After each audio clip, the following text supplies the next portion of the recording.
Hello friends, स्वागत है आप सभी का मेरे यूट्यूब चैनल इंस्पिरेशन रिवर में। आज की कहानी है पछतावा। सारी रात रचना सो नहीं पाई थी।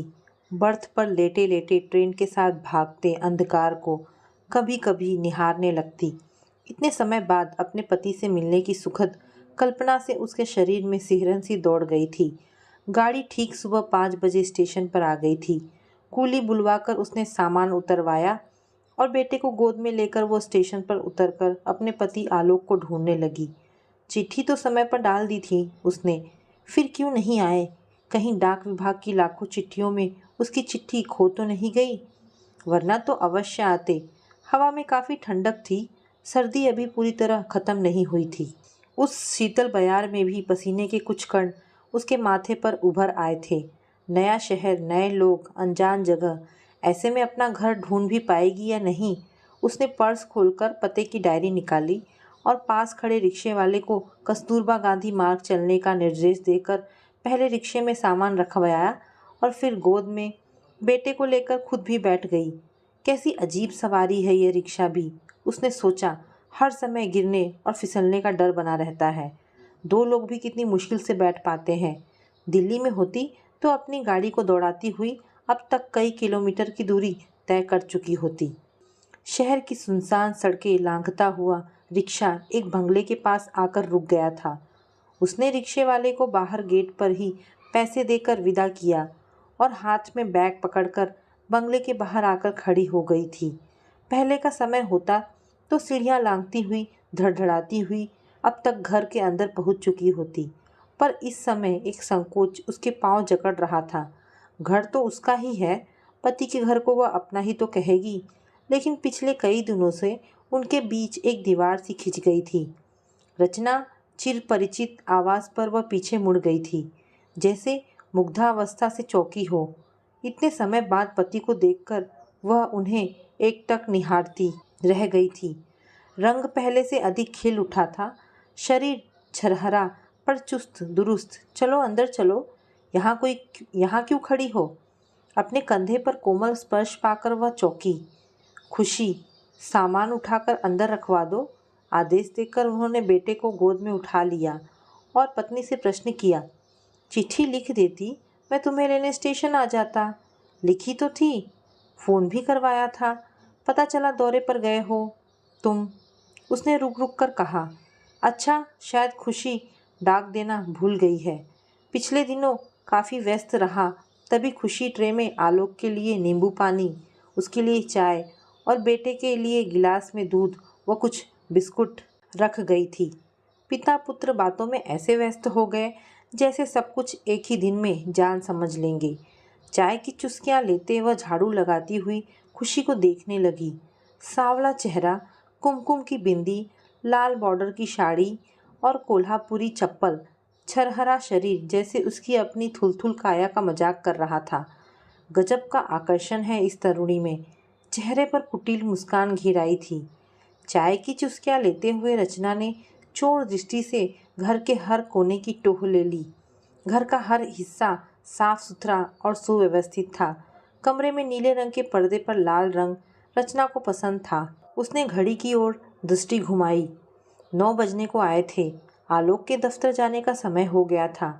यह सोच वह नाश्ता बनाने के लिए उठने लगी तो उन्होंने सबर रोक दिया। जब से बीमार हुआ हूँ, भोजन सुबह सुबह पचता नहीं है। खुशी को माँ सब समझा गई है, वही बनाकर ले आएगी। तुम आराम से बैठो। मेज पर रखे बर्तनों की खनखनाहट सुनकर उसकी नज़र उस ओर चली गई थी। इलायची का छौंक लगाकर बनी खिचड़ी को सौंधी महक कमरे में फैल गई थी।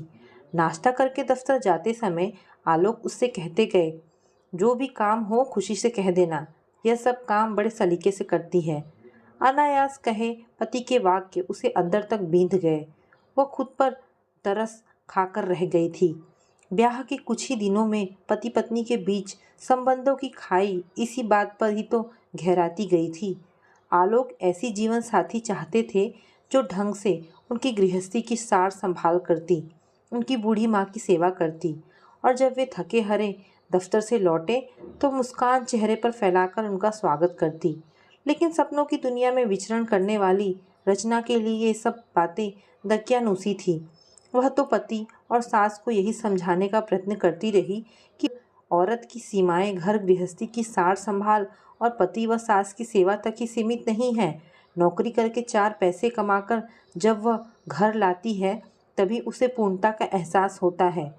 आलोक समझाते रह गए थे कि उनकी अच्छी कमाई है, सिर पर छत है, जिम्मेदारी कोई खास नहीं और जो है भी उसका निर्वहन करने में वे पूर्ण रूप से सक्षम है। पर महत्वाकांक्षी रचना के ऊपर से सब कुछ जैसे चिकने घड़े पर पड़े पानी सा उतर गया। अम्मा सोचती कि एक बार माँ बन जाने के खुद ही घर गृहस्थी में रम जाएगी, पर वहाँ भी निराशा ही हाथ लगी। अंश की किलकारियाँ दादी और पिता ने ही सुनी थी। उन्हीं दोनों की छत्र छाया में वह पला बढ़ा था। कुछ समय बाद आलोक को प्रमोशन मिली, जिससे तनख्वाह भी बढ़ी और रहन सहन का स्तर भी। उन्होंने बेटे का दाखिला एक अच्छे पब्लिक स्कूल में करवा दिया था। कभी किसी चीज़ की कमी नहीं थी। एक बार फिर उन्होंने रचना को नौकरी छोड़ने के लिए कहा था। समझाया था कि बच्चे की सही परवरिश के लिए माँ का घर पर होना बहुत ज़रूरी है। पर भौतिकवाद में विश्वास करने वाली पत्नी ने उन्हें यह कहकर चुप करवा दिया कि यह परवरिश तो आया और शिक्षिका भी कर सकती है और फिर दोहरी आय से ये सुविधाएं तो आसानी से जुटाई जा सकती है। नन्हे अंश के मुंह में जब आया निवाला डालती तो आलोक नाराज हो उठते। बूढ़ी अम्मा को घर के काम में जुटा देखते तो मन रुदन कर उठता कि उन्होंने ब्याह ही क्यों किया। इस बात का जवाब अपने मन में ढूंढना खुद उनके लिए बहुत बड़ा संघर्ष था। कुछ भी कहकर अपमानित होने से अच्छा है होठ सीकर रहा जाए। उन्हीं दिनों उनका ट्रांसफ़र दार्जिलिंग हो गया। आलोक वहाँ जाना नहीं चाहते थे, इसीलिए नहीं कि उन्हें दिल्ली से विशेष लगाव था, बल्कि इसलिए कि वे जानते थे कि पत्नी कभी भी उनके साथ चलने को तैयार नहीं होगी और ना ही नौकरी से त्यागपत्र देगी। ऐसे में अम्मा और बेटे को अकेले भी नहीं छोड़ सकते और स्वयं रुक भी नहीं सकते। इसीलिए अकेले ही जाने का निश्चय करके उन्होंने अपना यह निर्णय जब अम्मा को सुनाया तो उनके धैर्य का बांध ढहने लगा। वे उन्हें वहाँ अकेले कैसे जाने देती? कौन उनकी देखभाल करेगा? माँ ने रचना को समझाया था, पति पत्नी को एक ही देहरी में रहना होता है, जन्म जन्म का साथ होता है दोनों का। पर रचना ने माँ की बात समझने के बदले समझाना उचित समझा था। अपनी ओर से खुद ही सफाई देकर उसने पल भर में अपना निर्णय सुना दिया था। 3 ही बरस की तो बात है, पलक झपकते ही गुजर जाएंगे। अब तो अंश भी अच्छे स्कूल में जाने लगा है। अच्छे स्कूलों में दाखिले आसानी से तो मिलते नहीं। एक बार पूरा तामझाम समेटो और फिर वापस आओ, मुझसे नहीं होगा यह सब। वे अपनी अर्धांगिनी से इससे अधिक आशा कर भी नहीं सकते थे। आलोक ऐसे मौक़े पर गजब की चुप्पी इख्तियार कर लेते थे। वैसे भी जहाँ मन की संधि ना हो, पति पत्नी साथ रहकर भी एक दूरी पर ही वास करते हैं। अम्मा परेशान हो उठी थी। बेटे से बहू के अलग रहने का ख्याल उन्हें सिर से पैर तक हिला दिया, पर क्या कर सकती थी सिवाय चुप्पी साधने के। बीबी जी, दोपहर में क्या खाना बनाऊं? खुशी के प्रश्न पर अतीत की खोह से निकलकर वह वर्तमान में लौट आई थी। साहब क्या खाते हैं इस समय?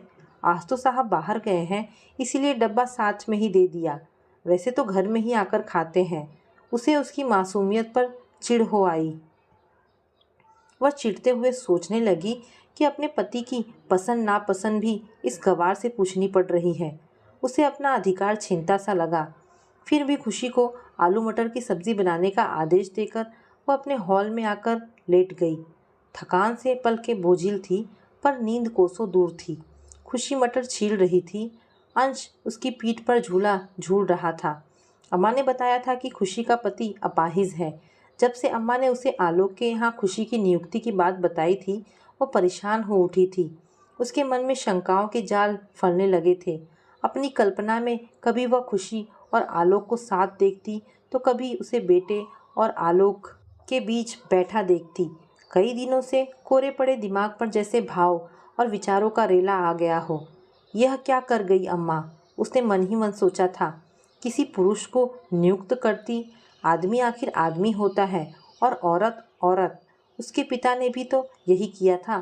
बिस्तर पर पड़ी हुई उसकी माँ की सेवा के लिए नियुक्त नर्स को अपनी अर्धांगिनी बनाकर अपनी वफादारी का सबूत दिया था। अम्मा बाबूजी का कितना ध्यान रखती थी। उन्हें खिलाए बगैर नहीं खाती थी। जब तक वे सोते नहीं थे तब तक वह खुद भी नहीं सोती थी। और अगर वह देर से उठते तो क्या मजाल, घर में जरा सा भी शोर कर दे कोई, कहती। बाबूजी की नींद में खलल पड़ेगा। उनकी कितनी सेवा करती थी, पर एक बार बिस्तर पर पड़ी तो बाबूजी की सारी ईमानदारी आंधी में उड़ने वाले तिनके समान उड़ गई थी। माँ लाख सिर पटकती रही, पर मुट्ठी में बंद रेत की तरह सब कुछ फिसल कर रह गया था। अम्मा तो दोषी नहीं थी। हारी बीमारी पर किसी का जोर नहीं चलता है, पर रचना ने तो खुद मुसीबत को न्योता दिया था। ब्याह के बाद से आज तक उसने पति की सेवा करना तो दूर, कभी उसके दिल में झांकने की भी चेष्टा नहीं की थी। यहाँ आने के लिए अम्मा ने उस पर कितना जोर डाला था, पर वही नहीं मानी थी। पति जब भी अपनी परेशानियों की चर्चा उससे करते, वह सुनी अनसुनी कर देती। अम्मा के कानों तक ये बातें ना पहुँचे, यही प्रयत्न रहता उसका। डरती थी कि अम्मा उसे जबरन पति के पास भेज देंगी।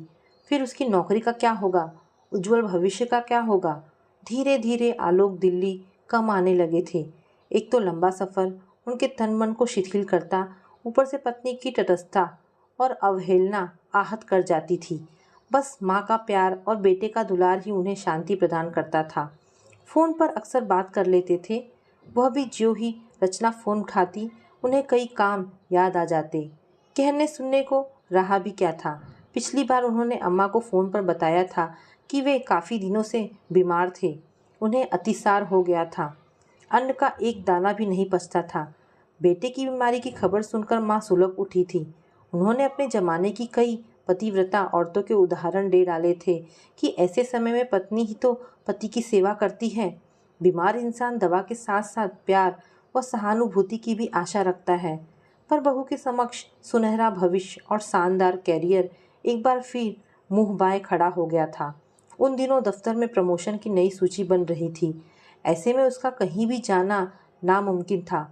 यूँ उसने फ़ोन पर पानी उबालकर पीने और समय पर दवा लेने की हिदायत देकर अपने कर्तव्य से छुट्टी कर दी थी। बेटे के पास अम्मा ही पहुंची थी। अम्मा ने ही पूरी तरह से उनकी देखभाल की थी। जब लौटने लगी तो खुशी को बेटे की देखभाल के लिए नियुक्त कराई थी। घर लौटकर उन्होंने खुशी की प्रशंसा में ज़मीन आसमान एक कर दिया था। अब यह प्रशंसा बहू को कुढ़ाने के लिए करती थी या उसके मन में पति के प्रति प्रेम का बीज अंकुरित करने के लिए, यह तो वही जाने। पर रचना इस अनदेखी महिला के प्रति ईर्ष्यालु हो उठी थी। खुशी के रूप में उसके समक्ष मानो एक पत्थर की दीवार खड़ी हो गई थी। ठोस, ठंडी और पथरीली दीवार जिस पर वह मुट्ठियां पटकती रहती, पर कोई उत्तर नहीं मिलता था।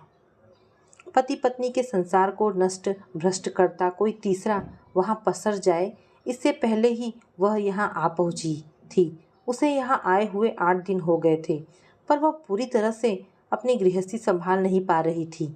दैनिक दिनचर्या की छोटी छोटी परेशानियों में उसने कभी दिलचस्पी नहीं ली थी। सभी खुशी कर रही थी। उस दिन रविवार था। सभी बाहर आंगन में बैठकर सर्दी की कुनकुनाती धूप का आनंद ले रहे थे। खुशी कपड़े धो रही थी। अंश बाल्टी में से पानी निकालकर खुशी पर उलीचता जा रहा था और खिलखिलाता भी जा रहा था। कुछ ही दिनों में खुशी ने अंश को अपने वश में कर लिया था। हाँ, बच्चों के साथ बड़ों को भी अपने वश में करने की अद्भुत क्षमता है इसमें। आलोक तलखी भरे स्वर में छिपे पत्नी के व्यंग को भली प्रकार समझ गए थे। जब पति की ओर से कोई उत्तर नहीं मिला तो क्रोधावेश में उसने रस्सी पर पति की कमीज फैलाते हुए खुशी के हाथों से कपड़े छीन लिए और उसे अंदर जाकर रसोई का काम संभालने का आदेश दिया था। इस व्यवहार से खुशी काँप कर रह गई थी। वह सोचने लगी थी कि ना जाने क्या अपराध हो गया उससे। बीबी जी, यह साहब की कमीज हैंगर पर फैला दीजिए। फिर उसके हाथ से रचना हैंगर लेकर जमीन पर पटक दिया। आलोक कुछ परेशान हो उठे थे। बोले, क्या बिगाड़ा है इस गरीब अबला ने तुम्हारा, जो उसे यूं अपमानित करने पर तुली हो। तुम्हारी देखभाल किसी तरह करनी है, यह क्या मुझे इससे सीखना पड़ेगा? अब मैं यहाँ आ गई हूँ, खुशी की क्या ज़रूरत है यहाँ? तुम चली जाओगी, फिर कौन संभालेगा यह घर? आलोक ने पूछा। मैं लंबी छुट्टी लेकर आई हूँ। जब तक तुम्हारा तबादला वापस दिल्ली नहीं हो जाता, मैं और अंश यहीं रहेंगे तुम्हारे पास। तुम्हारे कैरियर और अंश का स्कूल का क्या होगा?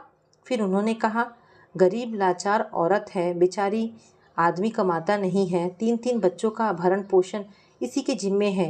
यही काम करने दो इसे, बेचारी तुम्हारी मदद भी करती रहेगी। दुनिया भर के गरीबों का जिम्मा हमने तो नहीं ले रखा। बड़बड़ाती हुई पैर पटकती वह घर के अंदर चली गई थी। आलोक शायद सुन नहीं पाए थे या सुनकर भी अनसुना कर गए थे। कितनी हमदर्दी है खुशी से, रचना बड़बड़ाती रही। उसके मन में शंका की लहरें फिर से हिलोरें लेने लगी। रसोई में आकर उसने ऊंचे स्वर में खुशी को पुकारा तो बेचारी काँप कर रह गई। हाथ में पकड़ा विदेशी कांच का गिलास धम्म से जमीन पर गिरकर चटक गया। अब तो रचना का गुस्सा 7वें आसमान पर चढ़ गया। खुशी की दबी सहमी सिसकियां सुनकर आलोक को यह समझते देर नहीं लगी थी कि वह आक्रोश उन पर ही बरसाया जा रहा है। कभी कभी अपने पराये बन जाते हैं और पराये अपनों से भी अधिक प्रिय लगने लगते हैं, पर आलोक यह सब जानते समझते थे। उसके बाद तो जैसे दोषारोपों का सिलसिला ही शुरू हो गया था। इस घटना को घटे हफ्ता भर भी नहीं बीता था कि एक दिन जब आलोक ऑफिस से शाम को कुछ जल्दी घर लौट आए तो देखा कि घर में कोहराम मचा हुआ था। रचना ने रो रो कर पूरा घर सिर पर उठा रखा था। बेटा सहमा सा खड़ा था। पूछने पर पता चला कि रचना की सोने की चेन गुम हो गई थी। सुनकर वे हतप्रभ रह गए। रचना को शक निश्चित रूप से खुशी पर ही था, क्योंकि दूसरा कोई घर में आता ही नहीं था। उन्होंने लाख समझाना चाहा, उससे चेन ढूंढने के लिए कहा, पर वह नहीं मानी थी। खुशी हर प्रकार से अपनी सफाई दे रही थी, पर उन्हें इस बात की ज़रूरत ही नहीं थी। जिस औरत ने कभी 4 पैसे की हेरा फेरी नहीं की, वह इतना बड़ा अपराध कैसे कर सकती है, यह तो वे जानते थे। अपराधी के कटघरे में डरी सहमी सी खुशी के माथे पर उन्होंने ज्यों ही हाथ रखा था, वह बिलक बिलक कर रो पड़ी थी। साहब, आपके घर का नमक खाया है, आपके साथ इतना बड़ा विश्वासघात मैं कैसे करूँगी। पर रचना ने खुशी को जेल की 4 दीवारी में बंद करवा कर ही चैन की सांस ली। आँख की किरच आँख से निकली ही भली, पर वह शायद यह नहीं समझ पाई थी कि झूठे अहंकार और संदेह के पलीते से भरा यह ऐसा भयानक विस्फोट था जिसने पति पत्नी के भावनात्मक संबंधों को हिलाकर रख दिया। आलोक खुशी की जमानत करवा आए थे। अपने घर पर उन्होंने उसे फिर काम नहीं दिया था। उसके बाद आलोक अक्सर दौरे पर रहते। घर पर रहते भी तो उदास से, बहुत कम बोलते थे। अपनी किताबों की दुनिया में ही खोए रहते। बेटे के साथ जरूर बोल बतिया लेते थे। रचना ने उनका चैन लूट लिया था। खुशी के भूख से तड़पते बच्चे और अपाहिज पति की जब कभी कल्पना करते तो मन तिरोहित हो उठता। उसे निकालना ही था तो यूं ही निकाल देती रचना। यूं लांछन लगाकर तो उसने उस बेचारी को कहीं मुंह दिखाने लायक नहीं छोड़ा। अपमानित तो वह हुई ही, अब तो कोई काम पर भी नहीं रखेगा उसे। मन खिन्न हो उठा था। वे खुद पर भी तो छटपटाने के सिवा कुछ नहीं कर सके। उनका अब घर पर जी नहीं लगता था। पत्नी कई बार रोकने का प्रयत्न करती, पर उनका हर प्रयत्न अकारत सिद्ध होता। अब उनका मन पूरी तरह से उचट गया था। एक रात आलोक दौरे पर गए थे। रचना और अंश बगल में बंगले में अकेले थे। अचानक बत्ती गुल हो गई। एक तो अकेली, ऊपर से अंधेरा। गर्मी और उमस से बचने के लिए उसने खिड़की खोली और स्टोर में जाकर लालटेन में मिट्टी का तेल भरा। उसे लाकर वह ज्यों ही तिपाई पर रखने लगी थी कि लालटेन औंधे मुंह जमीन पर गिर पड़ी और पूरा तेल मेजपोश पर छलक गया और पलक झपकते ही आग ने मेज, पर्दों और फर्नीचर को अपने चंगुल में ले लिया। फिर देखते ही देखते आग ने विकराल रूप धारण कर लिया। अंधेरे में जब वह पानी की बाल्टी लेने बाथरूम में पहुंची, तब तक आधा कमरा आग की लपटों में जल गया। आग में फंसी रचना को यह भी समझ नहीं आया कि बेटे को उठाकर किसी सुरक्षित स्थान पर पहुंचा दे। डर और दहशत से आवाज़ भी घुटकर रह गई थी। घबराहट के मारे रचना गश खाकर जमीन पर गिर पड़ी। उसके बाद क्या घटा उसे नहीं मालूम। आँख खुली तो वह अस्पताल में बिस्तर पर पड़ी थी। पास में बिस्तर पर बेटा लेटा था। सामने आलोक खड़े थे। उनके सामने खुशी सपरिवार खड़ी थी। उसके हाथों की ओर रचना की नज़र चली गई थी। दोनों हाथों पर पट्टियाँ थीं। पूरा चेहरा जगह जगह से झुलस गया था। उसने छींट स्वर में पूछा, तुम्हारे हाथों को क्या हुआ? आपको और अंश को बचाने के प्रयास में इसके हाथ बुरी तरह झुलस गए हैं। समय पर अगर यह आपको न बचाती तो आपका बचना नामुमकिन था। डॉक्टर ने रचना को बताया तो एकाएक वह भयानक मंजर उसे याद हो आया था। देर तक वह खुशी को निहारती रही। पश्चाताप के आंसुओं की अविरल धारा अपनी सारी सीमाएं तोड़कर बह निकली थी, पर तब भी वह कुछ कह नहीं सकी थी। एक बार फिर अहंकार सामने आ गया। कुछ दिनों तक अस्पताल में रहने के बाद रचना और अंश पूरी तरह से स्वस्थ होकर घर आ गए थे। एक शाम आलोक के साथ सैर करते हुए वह खुशी की झोपड़ी की ओर बढ़ने लगी तो आलोक ने उसे रोका। उधर कहाँ जा रही हो? आज मत रोको मुझे, एक बार वहां जाकर प्रायश्चित कर लेने दो, कहकर वह आगे बढ़ी और खुशी की झोपड़ी के बाहर जाकर रुक गई। चिथड़ों में लिपट खुशी के चेहरे पर मुस्कान दौड़ गई। दौड़कर उसने चारपाई बिछाई और नम्रतापूर्वक उनके बैठने की प्रतीक्षा करने लगी। भूखे नंगे बच्चों को देखकर रचना का मन ग्लानि से भर उठा। वो मन ही मन सोचने लगी कि ईर्ष्या और डाह की विषबेल बोकर कैसा बदला लिया था उस जैसी शिक्षित नारी ने उस गरीब से। उसके पास पति था, प्यारा बेटा था, ऐश्वर्य, समृद्धि, सभी कुछ तो था। खुद ही तो सहेज समेट नहीं पाई इस सुख को। इसमें दूसरों का क्या दोष? गाज गिराई भी तो उस पर जिसने उसके पति की सेवा की। खुशी के साथ उसके पूरे परिवार को उसने अपने परिहास की परिधि में घसीट लिया। खुशी को पास बुलाकर उसने उसे अपने पास बिठाया। फिर उसका हाथ अपने हाथ में लेकर पूछा, तुम्हारे ऊपर मैंने इतने आरोप लगाए, फिर भी मेरी और मेरे बेटे की रक्षा की तुमने। तुम वास्तव में ही महान हो। नहीं बीबी जी, मैं तो कुछ भी नहीं, महान तो बाबूजी है। इन्होंने मेरे बच्चों की भूख मिटाई, मेरे अपाहिज पति के इलाज के लिए ठेकेदार से पैसा दिलवाया, और सबसे बड़ा उपकार तो इन्होंने मेरी इज्जत बचाकर किया। खुशी फिर बोली, बीबी जी, एक रात शराब के नशे में मेरे पति ने मुझे ठेकेदार के पास भेज दिया था। उसने सोचा इसी तरह से 4 पैसे का जुगाड़ भी हो जाएगा और बच्चों को रोटी कपड़ा मिलता रहेगा। अब आप ही बताओ कि जब रक्षक ही भक्षक बन जाए तो उस औरत पर क्या बीतती होगी। तब बाबूजी ने ही मेरी रक्षा की थी। मैं तो अपना भाई, पिता सब कुछ ही इन्हें मानती हूँ। मैंने आपके घर का नमक खाया है, और फिर जब मेहनत करने के लिए 2 हाथ दिए हैं तो इंसान कुकर्म करे ही क्यों। रचना की नज़रों में खुशी बहुत ऊपर उठ गई थी, आसमान से भी ऊपर। आलोक कुछ कहना चाह ही रहे थे कि उसने अपनी हथेली उनके होठों पर रख दी। खुशी को अगले दिन ही काम पर आने के लिए कहकर वह लौट आई थी। अब नई सुबह वह उसकी प्रतीक्षा में खड़ी थी, जिसमें संदेह और शंका के लिए कोई स्थान नहीं था।